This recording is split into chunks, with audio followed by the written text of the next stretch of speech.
Ya, a ver, ¿el autismo es una enfermedad genética y por qué o si no se sabe la razón?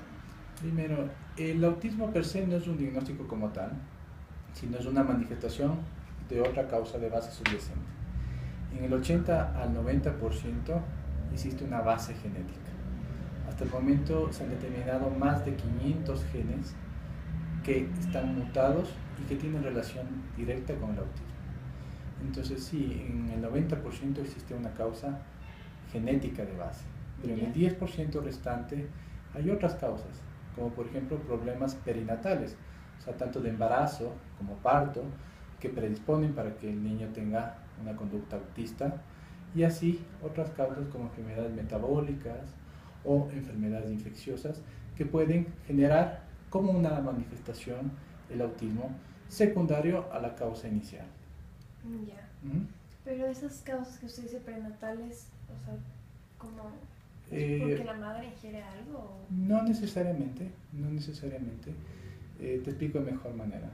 Suponte, hay un bebé que tuvo una asfixia en el momento del nacimiento y dentro de las consecuencias secundarias de su asfixia por el nacimiento, él presenta conductas autistas. Ya, Porque es lo que te digo, o sea, el autismo es solamente una manifestación de una causa de base. Pero en el 90% de las causas no hay malformaciones de la corteza cerebral, no existen problemas metabólicos, no hubieron problemas en el embarazo y el parto, sino sencillamente una mutación en determinados genes, que te sé que son más de 500, que pueden generar la causa subyacente del autismo. ya. Uh-huh. ¿Por qué el autismo es mucho más frecuente en hombres que en mujeres?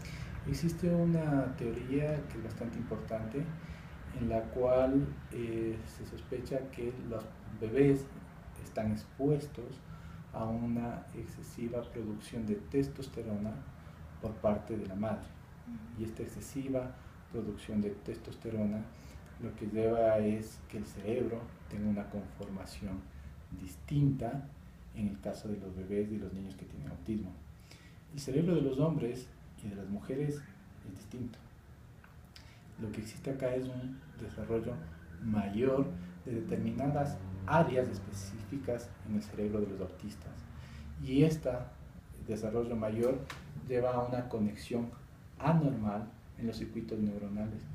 Y esto se piensa que es por una excesiva producción de testosterona intraútero. ¿Sí? Hay un trabajo bastante interesante respecto a eso, en el cual se siguieron más de 2000 bebés autistas, ¿sí? Más que 2000 bebés, 2000 bebés desde la concepción. Les hicieron durante el embarazo pruebas de testosterona para ver los niveles de testosterona. Los siguieron durante 20 años posteriores a lo que dieron a luz las mamás y vieron que justamente los hijos de las madres que tenían mayor producción de testosterona tenían un riesgo de hasta 10 veces mayor de tener autismo versus los niños que tenían niveles normales o bajos de testosterona de sus madres. Es por esto que la relación del autismo es de 4 a 5 a 1, hombres versus mujeres. Hay una teoría de un psicólogo, que es la persona que más estudia autismo, que se llama Baron Cohen, y Baron Cohen básicamente lo que piensa es que el autismo es un cerebro hiper masculinizado, ¿sí? Y esto él lo asume por esta causa. Es una de las tantas posibilidades, digamos, desde el punto de vista etiológico. Ya. ¿Qué partes del cerebro se ven afectadas por el autismo? Bueno, existe un mayor desarrollo del área frontal de las funciones ejecutivas, en el cual hay dos situaciones. Primero tienes una hipersincronía, o sea, una excesiva conexión en determinadas áreas, y existen áreas de hiposincronía, o sea, que están inadecuadamente conectadas. Esta hipersincronía, o sea, este exceso, está dado sobre todo en las áreas prefrontales y en el giro temporal superior, esto de manera inicial. Y por el otro lado, en las regiones parietales inferiores y en las regiones frontales inferiores y en la ínsula se ve que hay menor sincronía. Esto lo que lleva es básicamente a justificar las manifestaciones clínicas, porque tú tienes en el autismo cosas que se dan en exceso, ¿sí? y cosas que se dan en déficit. Y todo depende de cuál es el área que está desarrollado. Y también hay trabajos interesantes en los cuales se demuestra esto que te estoy comentando con estudios de resonancia magnética funcional, en el cual se ven zonas en las que los bebés o los niños autistas tienen una mayor funcionalidad y por otro lado tienen zonas en comparación con niños normales que tienen una hipofuncionalidad, que son justamente las que te estoy determinando ahora. ¿Se recomienda el uso de medicamentos para el autismo en ciertos casos? No hay un medicamento específico para el autismo. Lo que se hace en autismo es dar medicación para las comorbilidades. Los niños que tienen autismo tienen un alto porcentaje de comorbilidades como ¿qué? Trastornos conductuales, agresividad, trastornos de déficit de atención, con o sin hiperactividad, y en esos casos es útil el uso de medicación. También tienen trastornos de ansiedad, trastornos depresivos asociados, así que es en ese tipo de niños en quienes es muy útil la medicación. Y de hecho es imperativo. ¿Por qué? Porque estos factores de comorbilidad realmente pueden limitar el tratamiento, limitar la implementación de terapias y por ende empeorar el pronóstico de los niños con autismo. ¿Sí? ¿Pero estos medicamentos tienen algún tipo de efectos secundarios? Todos los medicamentos, desde la aspirina que puedes tomar hasta medicamentos como estos, tienen efectos secundarios. Lo importante es si es que lo necesita o no lo necesita. Tú tienes que sopesar en algún punto riesgos versus beneficios.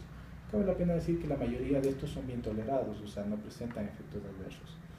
Pero hay porcentajes menores, o sea, de 1 en 100 o 1 en 1000, de efectos adversos leves, no tan importantes como dolor de cabeza, náusea, pérdida de apetito, problemas de sueño, pero no hay un efecto adverso de importancia que pueda condicionar, digamos, la vida del niño o generar una secuela a largo plazo. ¿Y el autismo tiene cura o solo puede ser que por alguna etapa de la vida, como la adultez, se pueda mejorar? El autismo mejora, pero no tiene una cura. El autismo va a depender del pronóstico de varias causas y de varias cosas. Primero, el coeficiente intelectual del niño. Si el autismo está asociado a un retraso mental, el pronóstico no es tan bueno como si tú tienes un coeficiente intelectual normal o alto. Lo segundo que importa acá es la causa de base que te decía. O sea, por ejemplo, si yo tengo una malformación de la corteza cerebral, no es lo mismo que si tengo un cerebro completamente normal, aunque los dos sean autistas. Pero si tú tienes una causa de base secundaria, estructural cerebral, el pronóstico es peor que si no lo tienes. Y una tercera cosa que condiciona, que es esto muy importante, y en estas nosotros sí podemos cambiar, porque las dos primeras no podemos modificar a nosotros, es la edad de diagnóstico y la edad de intervención. Si tú inicias el tratamiento tempranamente, habitualmente antes de los 4 años, el pronóstico es mucho mejor que si lo inicias posterior a los 4 años. Es una cosa muy importante. Y otra cosa que también determina desde el punto de vista pronóstico es si el paciente ha logrado o no desarrollar lenguaje hasta los 5 años. Aquellos quienes no desarrollaron lenguaje hasta los 5 años tienen un pronóstico más limitado de aquellos que sí desarrollaron lenguaje. Y habilidades de comunicación, porque comunicación no es solamente la parte expresiva, o sea, no es solamente el poder hablar, sino también comunicarse mediante otra manera, el uso de lo que se llama lenguaje no verbal, gestos, conexión y otro tipo de cosas. ¿Cuántos tipos de autismo existen y cuál es el más común? Más que tipos, digamos, la clasificación del DSM-5 ahora pone a todos dentro de un gran grupo que se llama trastornos del espectro autista. Dentro de esto tú tienes el autismo como tal y tienes lo que se llama el síndrome de Asperger. Y dentro del autismo tenemos los autistas que tienen un rendimiento normal o alto y tienen los autistas de bajo rendimiento. Eso está condicionado por el coeficiente intelectual. La gran diferencia entre el síndrome de Asperger y los chicos con autismo es la alteración en la comunicación. En ambos tienes un trastorno de socialización importante, de integración, pero en el Asperger habitualmente la la parte verbal y la parte comunicativa está preservada. En el autismo suele estar alterado. Y otra gran diferencia es que habitualmente los niños con síndrome de Asperger suelen tener coeficientes intelectuales normales o normales altos, mientras que los autistas suelen tener los normales o normales bajos. Ya, ok. ¿Y el más común cuál sería o existen bastantes? Tenemos una dispersión muy grande. En algún punto es difícil llegar a un punto de diferenciación si es un autista de alto rendimiento, por ejemplo, o es un síndrome de Asperger. El porcentaje mayor es el autismo leve, por decirlo de esta manera, que no tiene mayor implicación.